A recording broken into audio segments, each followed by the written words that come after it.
Bonsoir à toutes, bonsoir à tous et bonsoir Eric Emmanuel Schmitt. Bonsoir David. Comment ça va? Mais bien. On va l'air en pleine forme. Mais Oui. la forme, c'est la joie d'être vivant, d'être au monde, de faire des choses intéressantes. Et être éternel peut-être? On va en parler. Ah non, non, non. Ah, j'ai Non. aucun rêve de ça, moi. Non. Non, non, non, non. Je trouve que ça doit être une épouvante. C'est peut-être compliqué, oui. Oui, oui, parce que combien de chagrin on doit avoir, combien de pertes on doit pleurer, on doit être cicatrisé de partout. Non, non, non, c'est bien qu'un jour, cette forme-là de vie change. Ouais, je pense à Tibor, enfin, Oui. vous allez comprendre. J'ai passé quelques étapes, je suis désolé, j'espère que vous ne m'en veuillez pas. J'étais là au tout début du premier tome, en tout cas, c'est-à-dire il y a 8000 ans. Avec Noam déjà, Noam, Noura, Tibor, Norek et toute la bande. Ici, on va les retrouver au milieu de cette Gaule un peu magique. On va commencer par 3 petites questions tout d'abord, si vous voulez bien. Genre questionnaire de Proust, vous y allez comme ça. Hein. D'accord. Si vous étiez un souvenir d'enfance, vous seriez quoi? Le premier, j'étais dans ma petite voiture rouge à pédales et je descendais la colline avec mon père qui tenait la voiture et j'avais 5 ans et j'ai pris conscience que j'étais au monde. J'ai pensé, je m'appelle Eric Emmanuel Schmitt, je suis avec mon papa. D'accord. Et dans ma voiture rouge, en face de Lyon, de la vallée lyonnaise, même les Alpes au loin, parce qu'on habitait sur une des collines de Lyon. Et ça a été merveilleux ce moment. Ouais, j'imagine. On imagine bien. Si vous étiez un endroit sur la Terre, mais alors pas Lyon, justement, autre chose. J'ai une passion pour l'Islande. Ah oui. Ah ouais, c'est une terre forte qui bouge, ou encore des îles qui surgissent en une journée parce qu'il y a plein de cratères. Ouais. On est à la limite de 2 plaques. Et j'adore ce pays, est très fort. L'Islande, on prend. Et si vous étiez un moment dans l'histoire de l'humanité? Ça, c'est difficile. Hein. Il y en a beaucoup des si moments. Si vous deviez en choisir un seul, là, tout de suite. Je crois que je choisirais la France du XVIIIe siècle. Ah ouais? La France de Diderot, de Voltaire, celle qui invente un art de la conversation, une idée de la liberté, qui finalement laïcise ce qu'il y a de bon dans le christianisme, qui va mener aux droits de l'homme. J'aime beaucoup ce moment. Et puis il y a beaucoup de raffinement, beaucoup de joie, beaucoup d'allégresse. C'est une époque visiblement où les grands penseurs défrichaient des terres mais n'étaient pas atteints par le déprimisme contemporain. Ouais. Et c'est une époque qui vous va bien, j'ai l'impression. Allez, on va parler de votre dernier livre. Vous êtes l'invité, Eric Emmanuel, de LCR, ce soir.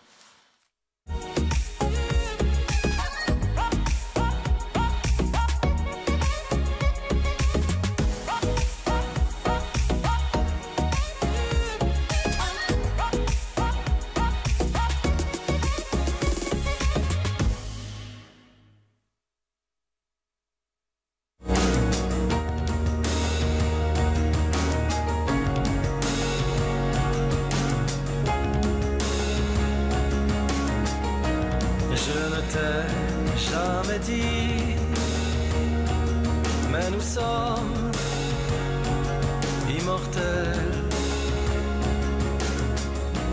Pourquoi es-tu parti avant que je te l'apprenne? Le savais-tu déjà? Avais-tu deviné que des dieux se cachaient sous nos faces avinées?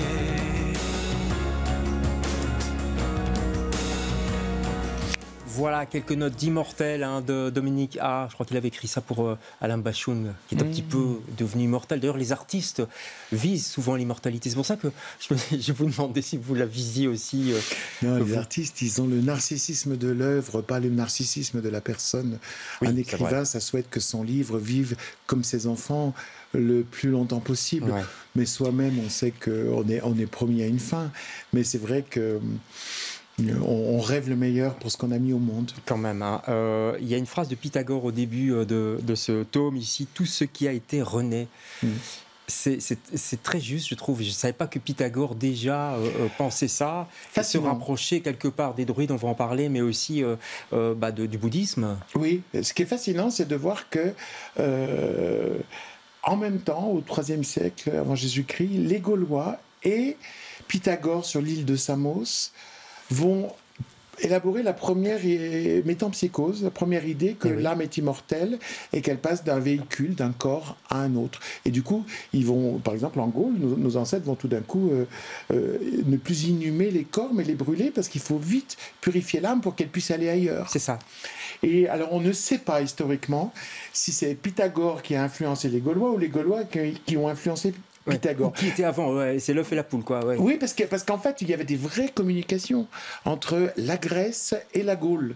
Les Romains étaient au milieu et eux n'aimaient pas les Gaulois. Non, ça on a remarqué. Mais les Grecs avaient une grande curiosité des Keltoi, comme ils disaient, c'est-à-dire les Celtes. Ouais. Et il y avait tout à fait une communication. Et les druides, tous les druides gaulois, parlait et écrivait le grec. Ouais. Alors, dans cet univers de la Gaule celtique que vous décrivez avec passion, et nous on adore, parce que finalement, c'est assez rare dans les bouquins, c'est moins rare dans une certaine bande dessinée, et notamment, ça vous fait rire, mais panoramique, je veux dire, voilà, on connaît les druides, surtout grâce à lui. On va regarder un petit extrait.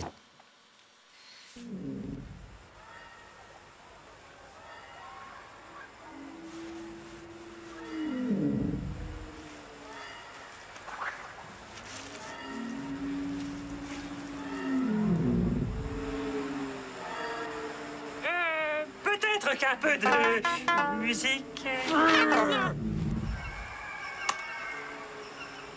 Tu sais, chef, c'était un tout petit menhir de rien du tout. Ça y est, il revient à lui. Ah. Hein? Comment te sens-tu, Panoramix? Très bien. Mais qui êtes-vous, monsieur? Astérix? Ah, tu sais bien. Astérix. Enchanté. Voilà, Panoramix. J'adore. Vous adorez, vous lisez ça quand vous étiez petit enfant, évidemment. Attendez, moi je suis né en 1960, autant vous dire que mon enfance a été rythmée par le nouvel Astérix. Complètement, oui. Alors, les druides, on les connaît pas bien. En fait, ce sont des gens extrêmement intelligents et très importants dans ces sociétés-là. Complètement. D'ailleurs, Jules César, dans La guerre des Gaules, qui nous parle des druides, n'a rien compris. Et surtout, il n'a pas voulu leur accorder leur vrai statut. En fait, c'était des sages, c'était des philosophes, exactement comme les philosophes grecs. Mais autant César magnifiait la Grèce, parce qu'il voulait que Rome soit la suite, autant il n'a pas accordé ce statut aux druides gaulois, alors que c'était des grands savants. Ils avaient vraiment tout le savoir de l'époque, ils le possédaient. On mettait 21 ans à devenir druide. C'est une très longue formation. Ah ouais, surtout à cette époque-là, parce qu'on meurt plus jeune aussi. Donc, exactement. Ouais. Et les druides, vraiment, étaient essentiels à la société gauloise, parce qu'en fait, c'est eux qui la dirigeaient. Ouais. Il y avait des rois il y avait des gouvernants, mais les druides avaient le monopole du savoir, et juridique aussi, puisque c'est eux qui faisaient les lois et qui jugeaient. D'accord. Alors, ceux qui connaissent bien votre série suivent Noam, Noura, Derek et Tibor. Et Tibor, il a dû se sentir bien dans cette période-là, parce que lui, il a toujours eu la science des plantes, etc. Toujours. Et alors, il apprend beaucoup de choses dans sa période gauloise. Ah oui. Je pense qu'il donne aussi certains savoirs qu'il a. Et puis, comme il est vieux, personne ne remarque qu'il est immortel.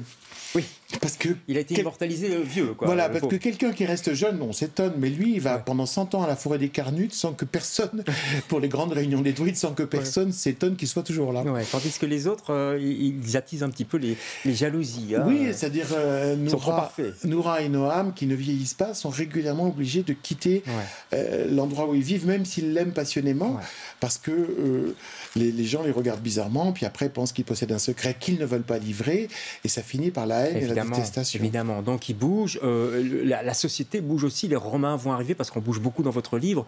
On va se retrouver aussi à Rome, autour de la révolte des esclaves. Vous vouliez parler de cet événement-là, de Spartacus? Oui, parce que pour moi, d'abord je voulais parler de cette société inégalitaire qui était la société antique, enfin elle est toujours, mais d'une autre façon aujourd'hui, inégalitaire. Mais Et je voulais parler de la révolte de Spartacus parce qu'il y a une chose qui me fascine.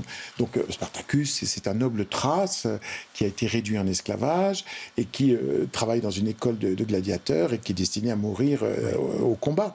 Et tout d'un coup, autour de lui, avec lui, s'organise une immense révolte qui va drainer presque 80 000 personnes dans toute l'Italie, et pas seulement des esclaves, mais aussi tous les rebuts de la société qui vont s'agréger à ce groupe. Et en fait, bon, il va y avoir une répression épouvantable que je raconte. La Via Appia, là, c'est exactement, Via Appia, de Rome à Naples, ouais. 6 000 crucifiés. Ouais. 6 000 crucifiés. Et laissés là pendant des mois. Et là, on n'est pas dans le roman, hein, c'est la réalité. C'est la vérité. Ouais, ouais. Puisque la crucifixion, c'est un supplice romain. Bien sûr. Et qu'est-ce qui empêche la révolte de Spartacus d'être une révolution? Il manquait une idée. Il n'y avait pas de projet philosophique, politique, juridique derrière. Pourquoi? Parce qu'il y avait un concept qui n'existe pas avant l'apparition d'un certain Jésus. Ouais. C'est le concept d'égalité voilà. entre les personnes. Ouais. Et tout d'un coup, ce que va dire ce mendiant sur les routes de Judée et de Galilée est absolument inouï. Donc aucun philosophe n'a dit ça. Tout être humain a droit au respect. Il y a une égalité absolue. Ce mendiant, c'est Jésus, du côté oui. de Jérusalem. On parle beaucoup de cette région-là en ce moment. On parle beaucoup d'inégalité pour cette région-là aussi. Est-ce qu'il y a chaque fois dans vos histoires, il y a un miroir avec ce qui se passe aujourd'hui? Bien sûr, il y a un miroir. Le livre s'appelle Les deux royaumes, avec d'un côté un empire matériel et de pouvoir qui est le royaume romain. Aujourd'hui, il y a des royaumes. Ça pourrait être Trump, ça pourrait être Trump, c'est le royaume de Trump. César, c'est Trump aujourd'hui, je dirais. Hein. Enfin, César n'a jamais été empereur, c'est à partir d'Auguste. Oui, mais voilà. Et puis Jésus de l'autre côté. Et Jésus de l'autre côté qui dit réussir sa vie, c'est pas avoir le plus de force, de puissance ou d'argent. C'est l'anti-Trump. Ouais. C'est celui qui dit réussir sa vie, c'est vivre selon certaines valeurs, être accessible à l'autre, être dans l'amour, dans la donation de soi, dans la générosité. Et je pense que ces deux empires, c'est-à-dire un spirituel et un matériel, sont toujours les moules à travers lesquels on peut lire le monde. Ouais. C'est ça qui est fascinant, qui est vertigineux aussi. Dans ce roman, on peut dire que c'est un roman, ça s'appelle Les deux royaumes, c'est le 5e tome, il y en aura 9 ou 10, on ne sait pas trop. Ouais. En tout cas, on vous suit, ça s'appelle À travers des temps, on vous suit à travers le temps et à travers ces personnages. On s'y attache de plus en plus. Hein. Oui, les gens adorent. Bah oui. On a envie de connaître. Adorent Noam. Parfois, avec Noura, parce qu'elle est imprévisible. Moi, c'est pour ça que je l'adore et qu'elle me fascine. Oui. Et Norek. Et puis, il y a un très intéressant méchant qui est Derek, effectivement. Merci beaucoup, Éric Emmanuel, d'être passé chez nous. Ça s'appelle donc La traversée des temps, Les deux royaumes, 5e tome déjà. Et c'est chez Albin Michel. Merci beaucoup. On se retrouve demain avec d'autres invités. Bonsoir.